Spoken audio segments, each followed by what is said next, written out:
जिंदगी में आपका भी ध्यान नहीं लग रहा। ज्यादा सोचने की वजह से बार बार आपको घबराहट होती है और आपका हृदय भी जोर जोर से धड़कता है और बार बार निगेटिव विचार आपके भी दिमाग में आते हैं। तो इस ज्यादा सोचने वाली बीमारी से बचने के लिए और इस बीमारी को दूर करने के लिए आज हम आपको एक बौद्ध भिक्षु की कहानी के माध्यम से आपकी समस्या का हल बताएंगे। तो आज के इस कहानी को पूरा देखें ताकि आप भी इस कहानी को सुनने के बाद आपकी समस्या से छुटकारा पा सके। तो चलिए आज के कहानी की शुरुआत करते हैं। एक बार चीन के एक हिस्से में बहुत बड़ा मठ था जहां लगभग 500 भिक्षु रहते थे। वो सभी अपने गुरु के मार्गदर्शन में खुद को जानने का अभ्यास कर रहे थे। एक दिन एक लड़का उस मठ में शिष्य बनने के लिए आया। उसने मास्टर से कहा, मास्टर, मैं खुद को जानना चाहता हूं।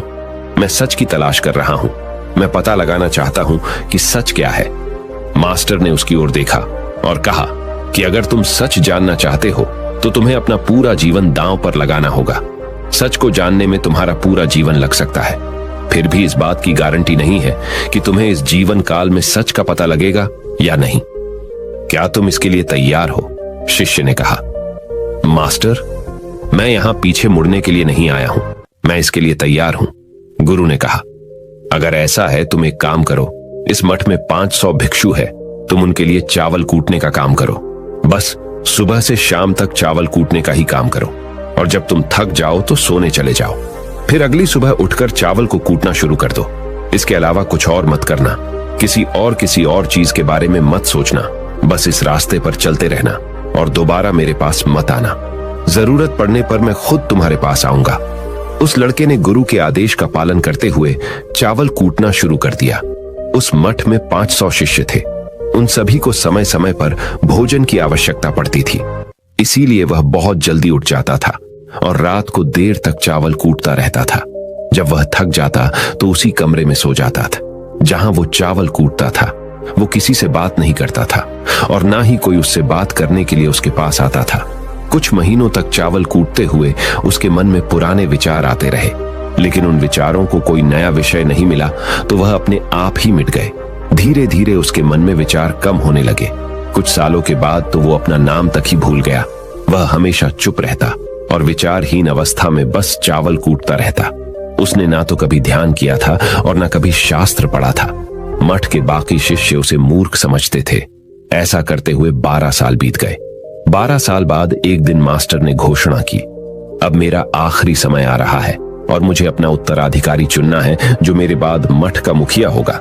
इसीलिए मेरा कोई भी शिष्य है जिससे लगता है कि उसे आत्म साक्षात्कार हो गया है और उससे खुद को जान लिया है, तो रात को मेरे दरवाजे के पास आकर इस दीवार पर कुछ पंक्तियां लिखें जिसमें उसकी जिंदगी का सारा अनुभव समाया हो। कई शिष्यों ने ऐसा करने के बारे में सोचा, पर मठ के प्रमुख शिष्यों में से एक ने वहां जाकर कुछ पंक्तियां लिखी। उसे बौद्ध धर्म ग्रंथों का बहुत ज्ञान था। सभी शिष्यों को लगता था कि वो इस मठ का उत्तराधिकारी बन सकता है। उसने लिखा था कि मन एक दर्पण की तरह है जिस पर विचारों और इच्छाओं की धूल जमा हो जाती है। इस धूल को हटाने के लिए ही ध्यान है। जिसकी धूल हट जाती है और मन का दर्पण साफ हो जाता है, वो मोक्ष को प्राप्त कर लेता है। अगली सुबह जब मास्टर उठे और उन्होंने इन पंक्तियों को देखा और उन्होंने कहा कि किस बेवकूफ ने यह सब कचरा मेरी दीवार पर लिखा है। वो शिष्य जिसने यह लिखा था वो चुप रहा। हालांकि उसने जो पंक्तियां लिखी थीं वो ज्ञान से भरी थीं, लेकिन यह सब किताबी ज्ञान था। वो शिष्य बहुत चालाक था। उसने पंक्तियां लिखी पर उसने नीचे अपने हस्ताक्षर नहीं किए, क्योंकि वो स्वयं इसके बारे में निश्चित नहीं था कि ये सही है या नहीं, क्योंकि उसे आत्म साक्षात्कार नहीं हुआ था। गुरु ने पंक्तियों को पूरी तरह से खारिज कर दिया। ये देखकर सभी हैरान रह गए। ये घटना पूरे मठ में चर्चा का विषय बन गई। इस विषय पर बात करते हुए 2 शिष्य उस शिष्य के पास से गुजरे जो 12 साल पहले यहां आया था और दिन रात चावल कूटता रहता था। दोनों की चर्चा सुनकर वह धीरे से हंस पड़ा। दोनों शिष्य ने उसे पूछा कि तुम क्यों हंस रहे हो? दोनों शिष्य की नजर में यह चावल कूटने वाला तुच्छ ही भिक्षु था। किसी ने उसे ना तो कभी ध्यान करते हुए देखा था, ना ही कभी शास्त्र पढ़ते हुए। हर कोई उसे मूर्ख समझता था जो बस चावल को ही जानता था। उस मठ में बहुत बड़े बड़े विद्वान थे, लेकिन उस चावल कूटने वाले को किसी से कोई मतलब नहीं था।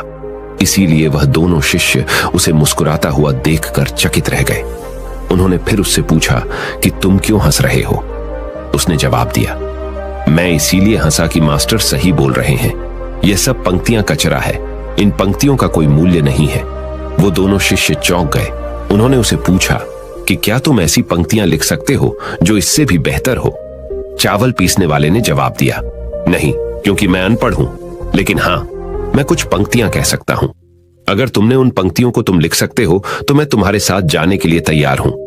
उन दोनों शिष्यों ने कहा, ठीक है। वे मास्टर के कमरे के पास गए और चावल कूटने वाले ने कुछ पंक्तियां बोली और दूसरे शिष्य ने उस दीवार पर लिख दिया और उन पंक्तियों के नीचे लिख दिया कि चावल कूटने वाला। उन्हें लगा कि मास्टर इस पर भी गुस्सा करेंगे। जो पंक्तियों उसने लिखने के लिए कहा था बहुत अद्भुत थी और वो पंक्तियां थी, मन तो बस एक का भ्रम है ना, तो मन है, ना ही मन का कोई दर्पण है। और जब मन ही नहीं है तो धूल कहां ठहरेगी। जो ये जानता है वो सच को जान गया। जब गुरु ने ये पंक्तियां देखी तो वे आधी रात को उठे और चावल कूटने वाले के पास गए। वह सो रहा था। मास्टर ने उसे जगाया और कहा कि ये लो, मेरी छड़ी और मेरे वस्त्र ले लो। आज से तुम मेरे उत्तराधिकारी हो, लेकिन इस मठ को छोड़कर कहीं दूर चले जाओ, क्योंकि इस मठ में बहुत सारे विद्वान हैं जो खुद को तुमसे ज्यादा श्रेष्ठ मानते हैं और वो तुम्हें मार देंगे। वो इस बात को बर्दाश्त नहीं कर सकते कि एक साधारण सा चावल कूटने वाला उनसे ज्यादा विद्वान निकला। तुम्हें वह सारा ज्ञान हो गया है जो मुझे है। तुम्हें यह सारा ज्ञान चावल कूटते कूटते हुआ है और मुझे पता है कि तुम जहां भी जाओगे लोग तुम्हारे पास आने लगेंगे, क्योंकि जब कोई फूल खिलता है तो उसकी महक हर तरफ फैलने लगती है। उसने अपने गुरु के पैर छुए और रात को ही वहां से चला गया। अगर हम अपनी जिंदगी में देखें तो पाएंगे बहुत से लोग सोचते हैं कि ध्यान केवल एक ही जगह बैठकर आंखें बंद कर कर ही किया जा सकता है, लेकिन हकीकत में ऐसा नहीं है। ध्यान तो चलते चलते भी किया जा सकता है, अपना कुछ काम करते हुए भी ध्यान किया जा सकता है। असल में ध्यान का मतलब यह है कि आप जो भी काम कर रहे हैं उसे अपनी शिद्दत से करें कि आपको आपके शरीर का ख्याल भी ना रहे। बिल्कुल उस चावल पीसने वाले की तरह जो चावल कूटने में इतना मग्न हो गया कि उसको खुद का कोई ख्याल ही नहीं रहा। उसने चावल कूटते हुए ही उसने आत्म साक्षात्कार प्राप्त कर लिया। हर समय वर्तमान में रहना और कुछ नहीं सोचना। मन तब तक ही है जब तक विचार है। जब विचार ही नहीं रहेंगे तो मन भी गायब हो जाएगा। जब मन ही नहीं रहेगा तभी तुम अपने आप को अच्छे से जान पाओगे। असल में हमें अपने वास्तविक रूप को जानने के लिए कोई अन्य साधना करने की आवश्यकता नहीं है। हम जो कुछ भी कर रहे हैं बस उसमें हमें पूरी तरह से खो जाने की जरूरत है। अपने काम में इस कदर से लीन हो जाओ कि आपका काम भी ध्यान बन जाए। ज्यादा सोचने वाले लोगों के लिए